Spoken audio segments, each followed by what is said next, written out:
I started coming to New Heart Church in February, and it's actually a really funny story. I asked a friend who attends this church, hey, what are you doing? It was a Friday night, and he said, I'm serving at my church, but you are more than welcome to come if you'd like to.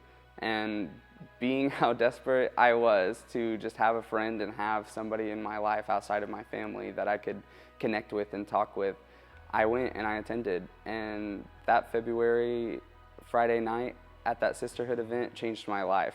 Because when I walked through these doors and I met all the men that I was going to serve with that night, they all saw me and they all wanted to know about me. They wanted to know what church I had grown up with, whether I had grown up in the church, who I hang out with, what sports I play, what activities am I involved in. And the crazy thing was that I could tell they all genuinely wanted to know. And the connections that I made that night are going to be connections that I'm going to have for the rest of my life. That same friend that invited me to that sisterhood event, he kept pushing me and he kept saying, hey, you're always welcome. Hey, you're always welcome to come back here. This is your home if you want it to be your home. And I didn't exactly lean into that until around April of this year. Really started consistently going in May.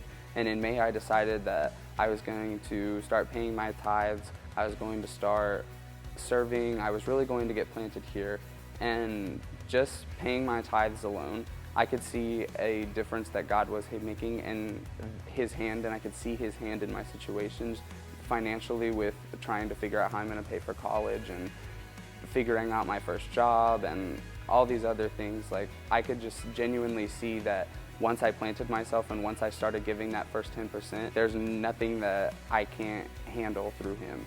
And even just through serving, I've grown tremendously.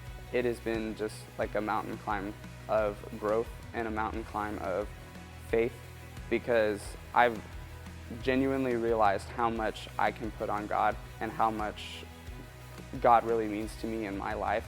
And I honestly can't even tell you how I got through the first 17-ish years of my life without knowing this feeling and knowing this love that Jesus has for me and that Jesus is showing through everybody else in this church.